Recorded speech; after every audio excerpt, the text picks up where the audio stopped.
გამარჯობათ.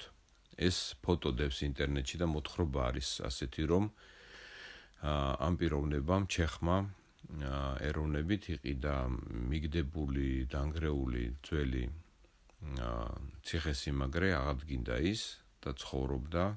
მოხდა ოკუპაცია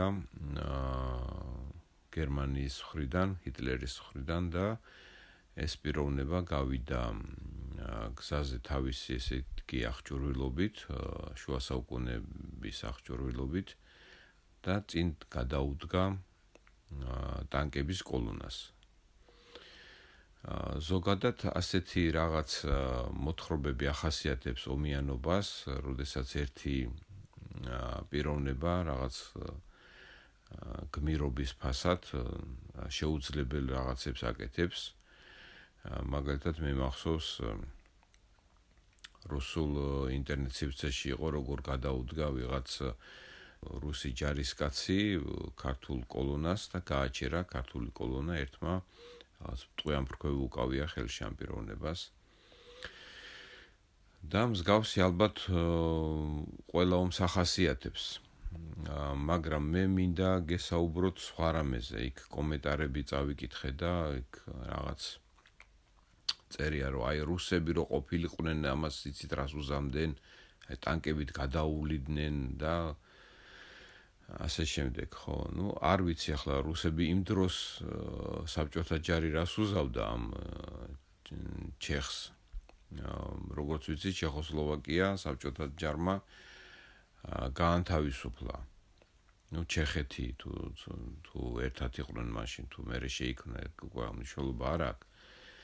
ახლა ძალიან ჭკვიანებმა იციან ხოლმე რაღაც ასოებზე გამოგეკიდებიან სიტყვაში ესეთი რაღაც ისეთ სისულელებზე დაგიწყებენ. აქ მთავარი არის არსი. მე ვიცი რომ საბჭოთა ჯარმა ეს ჩეხოსლოვაკია და ჩეხეთი გაანთავისუფლა, ეს ვიცი. რას იზამდნენ რუსები? მაშინ არ ვიცი. რა ქნეს რუსებმა ეხლა გეტყვით, როდესაც იყო საქართველოში 2008 წელს აგვისტოს ომი. ეგრეთ წოდებული, იმიტომ რომ ეს ომი არ იყო, ეს უფრო ჩემი აზრით უფრო პროვოკაცია იყო, იმიტომ რომ ომს და საქართველოს ტერიტორიულ აღდგენას სხვანაირ დაგეგმარება უნდა, სხვა ხალხი უნდა.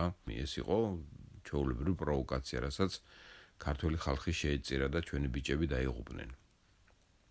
და ოკუპანტ რუსეთს კიდე მიეცა თავისი ასე ვთქვათ გალაღების საშუალება ქართულ მიწაზე.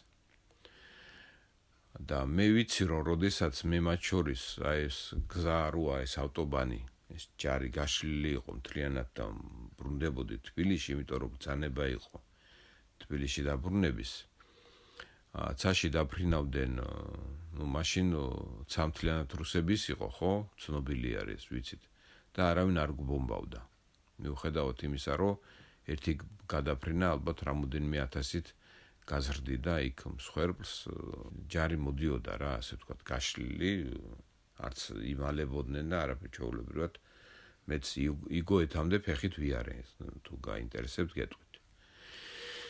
ხო და ახლა იქ კომენტარებში რო წერია, რომ ესე უზამდნენ, ამაზე გავამახვილე ყურადღება, რომ ანუ გამოდის რომ ესე იგი აი წარმოჩენილია, მე ერთი ვიდეო ხომ აქვს, სადაც ეს სამი მუშკეტერი და ისა დარტანიანი წარმოჩენილია როგორც რაღაც დადებით გმირებად და სინამდვილეში ისინი არიან საფრანგეთის მოღალატეები, სინამდვილეში რო დაფიქრდეს კაცი. ანუ რა მინდა ვთქვა, როდესაც თქვენ იღებთ რაიმე ინფორმაციას, რას უნდა დაუკვირდეთ? უნდა დაუკვირდეთ კონტექსტს. რა კონტექსტით არის ის მოწოდებული? თვითონ ინფორმაციას არ აქვს ძალიან დიდი მნიშვნელობა. კიდევაც აღნიშნე, რომ ესეთი რაღაც ისტორიები ბევრია და მთავარი არის რა კონტექსტში გაძლევენ ამ ინფორმაციას. ანუ როდესაც იქ გერმანული ჯარი არის რაღაც დადებითად გამოყვანილი, რომ იქ რაღაც იმას ხელი კრეს თუ მანქანი დაიჯახდნენ და იქ არხში გადააგდეს ის პიროვნება და ეხლა რუსები რო ყოფილიყვნენ რაღაც ტანკებით გადაუვლიდნენ. ხო, ეს არის კონტექსტი მაგის. ანუ თქვენ თქვენ ფიქრებს და თქვენ აზროვნებას უკვე მართავენ, ანუ ცდილობენ რომ მართონ და ესეთი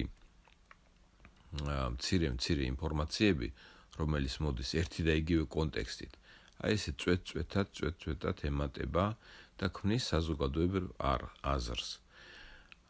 და მე მინდა რომ თქვენ აღიქვათ არა მარტო ცალკე რა ინფორმაცია, არამედ გაიგოთ კონტექსტი ინფორმაციით.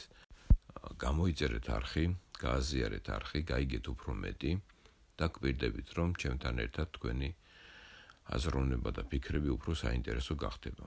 დიდი მადლობა.